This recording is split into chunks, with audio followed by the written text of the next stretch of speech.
रिश्ता है, प्रेम है। और जब शिवरात्रि में जहाँ शिव जी की भक्ति में लोग डूबे, उसमें अगर रामचरितमानस का सुन लेना और रामचरितमानस के हृदय में बिठा लेना, उसकी गंगा में स्नान कर लेना, ये डबल सुख है।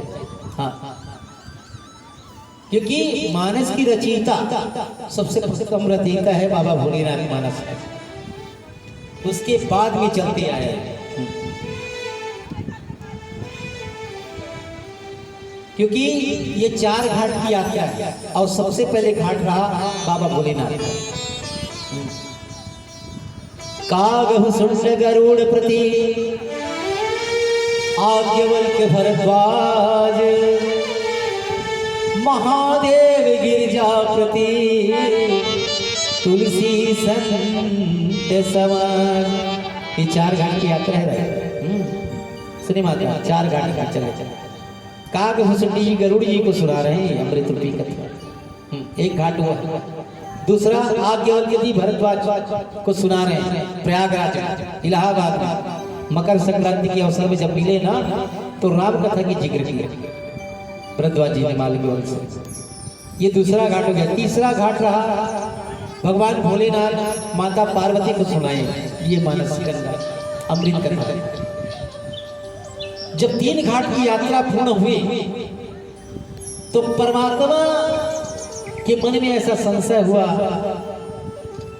कि प्रभु ये कथा तो परमात्मा तक न रह जाए, ये आम जनमानस तक पहुंचे, उसके लिए क्या करना चाहिए। बाबा भोलेनाथ ने प्रेरणा दी बाबा गोस्वामी तुलसीदास जी महाराज को कि कली काल के लिए इस मानस की रचना आप करो और ऐसी सरल भाषा में करो जिसमें सब समझ जाए। इसी को वाल्मीकि जी ने और संस्कृत में जब इसका उल्लेख किए तो लोगों को लगने लगा कि नहीं, संस्कृत तो हर कोई पढ़ नहीं सकता, समझ नहीं सकता।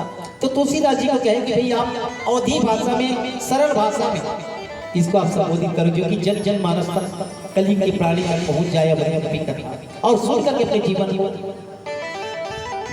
उल्लाहित कर। आज बढ़िया शिवरात्रि की पावन कथा है, तो आओ भगवान भोलेनाथ की उस बारात में शामिल हो, जिस बारात को देखने के लिए, सुनने के लिए लोगों की साल में एक बार बाबा भोलेनाथ दुल्हा बने हैं, दुल्हा रूप में सजे माँ भवानी जगदम्बा को ब्याह करने जा रहे हैं। बाबा गोस्वामी तुलसीदास बाल कांटी में ही प्रथम माता भवानी, माँ पार्वती और शंकर का विवाह उल्लेख कर दिया। सब देवताओं ने कहे बाबा आपको विवाह करना पड़ेगा, विवाह करना पड़ेगा। शंकर जी कहने लगे भाई मेरे को विवाह की क्या जरूरत है, मैं तो भगवान में लिए रहता हूँ। नहीं बाबा आपको विवाह करना पड़ेगा, क्योंकि आप विवाह नहीं करेंगे तो आपका संतान नहीं होगा। अगर संतान नहीं होगा तो वो ताड़कासुर आपके राक्षस को कौन मारेगा। ब्रह्मा जी कहने लगे, सभी देवता ने कहा, बाबा ने तैयार ही हुआ कि चलो भाई आप लोग की सबका राय है तो मैं विवाह के लिए तैयार हूँ। ब्रह्मा जी ने वेद लगन पत्रिका सब निकाले कि बाबा की तिथि तय हुई। शंकर भगवान बोले कि चलो विवाह करना है। माता पार्वती घोर तपस्या में लीन थी, माता पिता की आज्ञा के पालन करके ते हुए बहुत तपस्या किया, घोर तपस्या। सप्तऋषियों ने आशीर्वाद दिया माँ पार्वती को कि जाओ तुम ये अवघट दानी। हाँ, नारद जी ने कह दिए थे पहले, हाँ मैना रानी को हिमाचल को कि तुम्हारी पुत्री अखंड तप कर रही है, बाकी हाँ वर्क वैसे मिलेगा कि आप देख करके भी संकोच हो जाओगे। न तन में कपड़ा होगा, न रंग में काला होगा, बहुत सारी चीज बताए नारद जी। पर भी माता पार्वती ने कहा कि नहीं मुझे तो चाहिए, तो ये बोले घोर तपस्या मिली रहे। विवाह की तिथि लगन सब पत्रिका बढ़ चुके, ब्रह्मा जी देवता लोग सब अपने अपने तैयारी में लगे।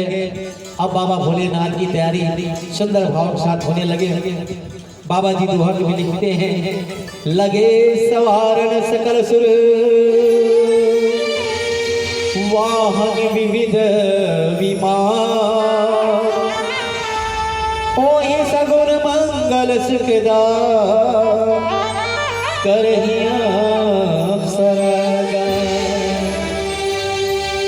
कितना सुंदर भाव से इस दोहा को उल्लेख किए बाबा जी।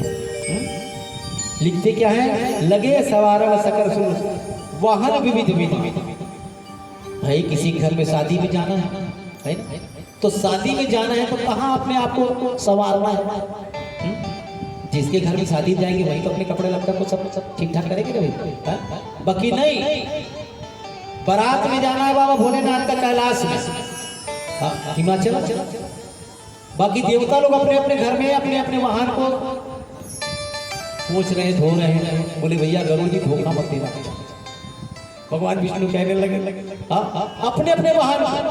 दूल्हा की चिंता नहीं है, अपनी चिंता ज्यादा है। कौन सी कपड़ा पहनना है, कैसे फेसियल कराना है, कहाँ पे बाल में डाई लगाना है, कौन से पहन के जाना है, अपनी चिंता में लगे। बाबा भोलेनाथ अकेले बैठे कैलाश पर। अरे कोई आओ तो भैया मेरे बारात में जाना जरूरी, बाकी सब तैयारी है, सब तैयार है। अपने अपने वाहन को सजा रहे हैं, पूरा घर को सजा रहे हैं। अब अप्सरा भी कहाँ नित्य कर रहे हैं, आपको बता रहे हैं। हो सगुन मंगल सुख कर ही अप्सरा का। अप्सरा भी यहाँ नहीं, देवता घर में गाना गा रहा है। कैलाश पर सुना पड़ा है। बरतिया सब तैयारी में कि बाबा के बारात जाएंगे, सब अपने अपने वाहन को सजा रहे हैं, अप्सरा नित्य कर रहे हैं। और ध्वनि आकाश ध्वनि मंगल गीत चल रहा है, बाकी बाबा अकेले बैठे हैं। दूल्हा राजा देखो।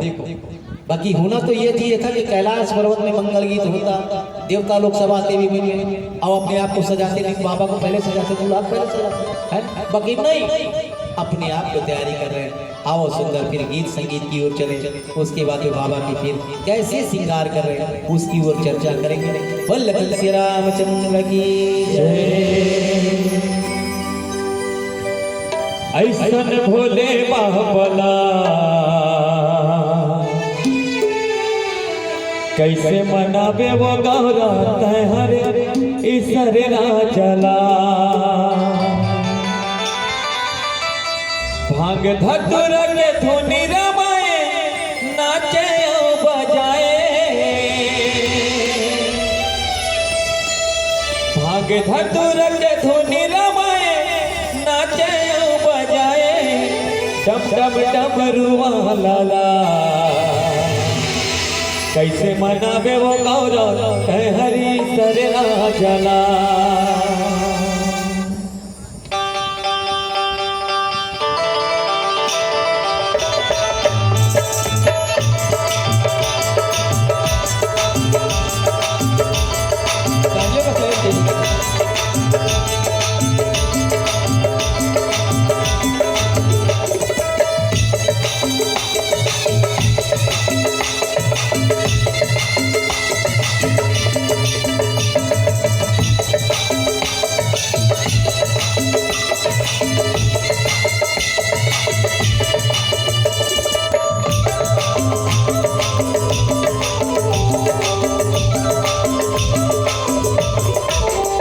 ऐसन भोले बाबला कैसे मनावे वो गौरा हरे ईसर राजला। ऐसन भोले बाबला कैसे मनावे वो गौरा हरे ईसर राजला। भांग धतुर के धुनी रमाए नाचे बजाए। भांग धतुर के धुनी रमाए नाचे बजाए। डम डम डमरुआ लाला कैसे मनावे वो गौरा हरे ईसर राजला। ऐसन भोले बाबला कैसे मनावे वो गौरा हरे ईसर राजला।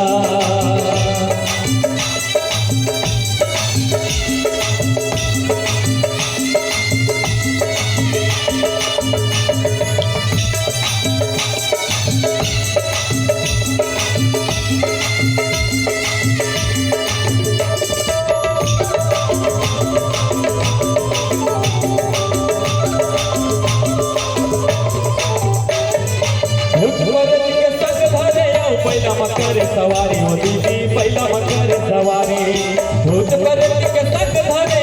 पहला मकर सवारी हो दीदी, पहला मकर सवारी।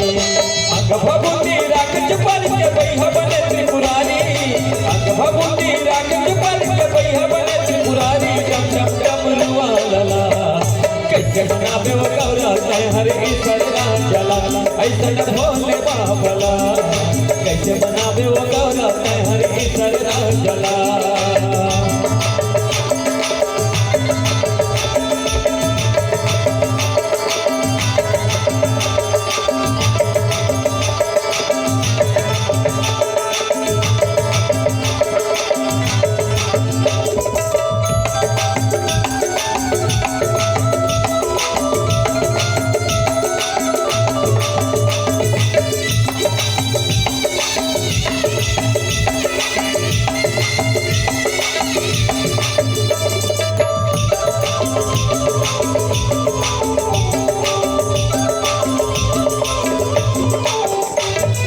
कन्हम बाधे घाघर कंडी भगवक मेरे छालो दीदी भगवक मेरे छाल कन्हम बाधे घाघर कंडी भगवक मेरे छालो दीदी भगवक मेरे छाल जटा ऊपर ले गंगा बहाए नाग सबके माला जटा ऊपर ले गंगा बहाए नाग सबके माला चम चम डमरुआला कैसे बनावे वो गौरा हर ईश्वर जला ऐसा भोले बाबला कैसे मनावे गौरा हर ईश्वर जला भागवत धोनी रमाए नाचे बजाए भागवत धोनी रमाए नाचे बजाए डम डम डमरुआ लला कैसे मनावे वो गौरा हर ईश्वर जला ऐसा भोले बाबला कैसे मनावे वो गौरा हर ईश्वर जला ऐसा भोले बाबला कैसे मनावे वो गौरा हर ईश्वर जला ऐसा भोले बाबला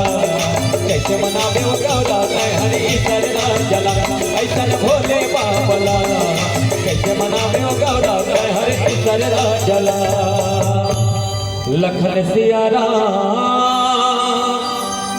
राजा रामचंद्र की जय। आदरणीय श्रोता संत समाज भैया लोग खड़े हैं, लोग व्यवस्था करें बैठा है क्योंकि भगवान की अमृत रूपी कथा कृपया करके सभी लोग स्थान ग्रहण कर लें। भगवान भोलेनाथ के आज विवाह और दुल्हा बने हैं बाबा भोलेनाथ, सभी लोग आनंद में हैं, मंगल में हैं और कथा भी बाबा भोलेनाथ का है विवाह का। बाबा गोस्वामी तुलसीदास जी विवाह को विशेष कलमबंद में अपने किए हैं, लिखते भी हैं। पहले तो देवता के घर में खुशी हुई, अप्सरा तो वहीं अपने गीत और नृत्य किए। बाकी हाँ, उसी बीच में कैलाश में एक ध्वनि होने लगी जिसमें शंख ध्वनि कहते हैं भगवान भोलेनाथ के कैलाश पर्वत में, क्योंकि विवाह है जगदम्बा माँ भवानी माँ शेरा वाली के यहाँ ब्याह करने जा रहे हैं बाबा भोलेनाथ अवघट दानी। तो कैलाश में एक ध्वनि हुआ, शंख ध्वनि। उसी बीच में बाबा ने लिखा चौपाई, शिवै शंभुगन करहि शिकारा जटा मुकुट यही मोर सवारा कुंडल कंकर पहिरे व्याला तन विभूति पटके हरि छाला। अब तो बाबा का श्रृंगार होने लगा, सभी देवता लोग अपने अपने विमान से कैलाश पर्वत की ओर आने लगे। उसी बीच में नंदी भृंगी दो गण थे भगवान भोलेनाथ के। बाबा अब तो आज तो दुल्हा बनेंगे बाबा, तो दुल्हा बने में क्या करना पड़ता है मेरे को तो पता ही नहीं है भैया। बोले बाबा आपको संवारना पड़ेगा, श्रृंगार करना पड़ेगा, कपड़ा पहनाना पड़ेगा, बढ़िया बढ़िया मुकुट बनाना पड़ेगा, आपको बढ़िया कपड़ा में लपेटना पड़ेगा। बाबा बोले हाँ कैलाश पर्वत, कैलाश पर्वत की इतना व्यवस्था कहाँ से करोगे? नंदीगण बोले बाबा आप चिंता मत करो, चिंता बहुत करते बाबा, हम लोग बैठे हैं, हम लोग आपको हम लोग आपको दूल्हा बनाएंगे। बोले ठीक है भाई चलो। कैसे? जटा मुकुट यही मोर सवारा। सबसे पहली अगर कोई दूल्हा बनता है या दूल्ही बनता तो सबसे पहली नजर कहाँ जाता है जानते हो? बाल में। कि इसको कौन सा ऐसा शैम्पू लगाए, कौन सा ऐसा साबुन लगाए जिसमें बाल लहराना चाहिए, सुंदर दिखना चाहिए, तब तो दूल्हा अच्छा लगेगा ना भाई। हाँ आजकल तो फैशन हो गया, दूल्हा बनता है तो दाढ़ी को बढ़िया सेटिंग करा लेते हैं। पहले ना नहीं कराते थे सेटिंग, पहले दाढ़ी पूरा साफ कराते थे। बुजुर्ग बोलते पहले दाढ़ी साफ करा, कितना बुजुर्ग टाइप का दिख रहा। बाकी आप फैशन है कि दाढ़ी रखे जाते हैं, बड़ा बाल बड़ा शैम्पू में लग धो के जाते हैं। कभी जिंदगी में नहीं धोए तो वो भी शैम्पू उस दिन लगाता है क्योंकि भैया उसको दूल्हा बना। गण लोग गए बाबा, बाल बहुत लंबा लंबा है। बोले करोगे क्या? अरे हम व्यवस्था करते बोले। पर के पेड़ के पास गए, बहुत बड़ा बड़ा था, हाँ कैलाश पर्वत में। वो इतना सारा दूध इकट्ठा कर लिए, 2-4 बाल्टी। हाँ दौड़ते दौड़ते नंदी भी गए बाबा। बोले आप बाल दिखाओ। बोले क्या करोगे? इसको धोगे? बोले धोना नहीं है, इसको चिपकाना है। लो बताओ, आजकल के लोग धो करके फ्री करते हैं, वो चिपकाने की व्यवस्था कर दी। बोले बाबा बाल को चिपकाएंगे। बोले लगा दो। क्या लगा दो? बोले बड़ का दूध लाए।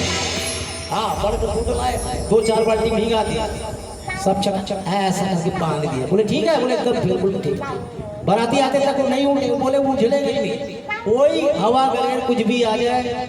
हाँ हिमाचल के घर में जाएंगे, बिल्कुल बाल नहीं बिखरने वाला नहीं, इतना व्यवस्था परमानेंट कर दिया। बोले चिपका दी। बोले कुछ चिपका दी, चलो ठीक। हाँ बच्चे लोग चिपकाए मतलब ठीक है। हाँ अब क्या करेंगे? बोले बाबा मोर बनाना पड़ेगा। बोले यार यहाँ तो बाजार है नहीं, कहाँ दुकानदारी? अरे वो कोई दिक्कत नहीं, चिंता मत करो आप, हम पूरा व्यवस्था करें।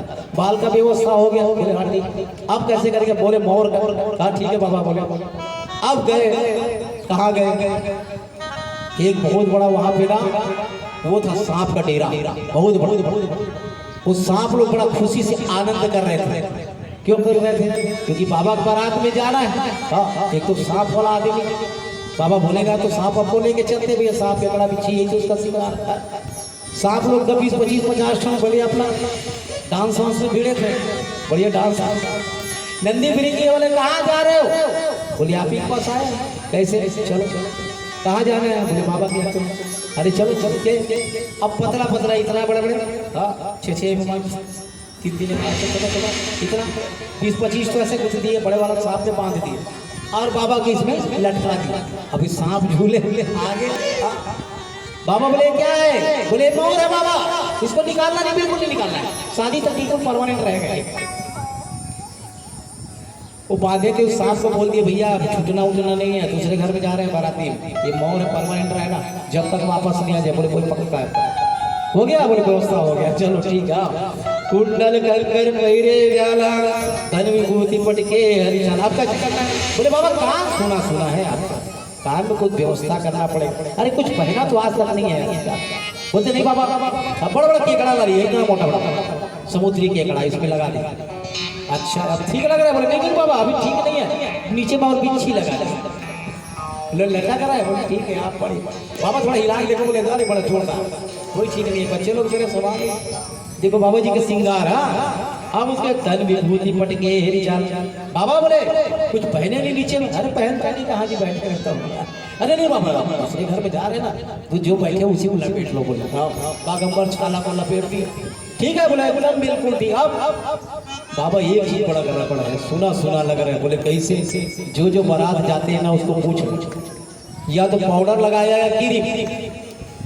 जो बारात जाता पूछ ले पाउडर लगाएगा नहीं तो क्रीम। बाबा आपका पाउडर नहीं है, पाउडर का व्यवस्था करना पड़ेगा।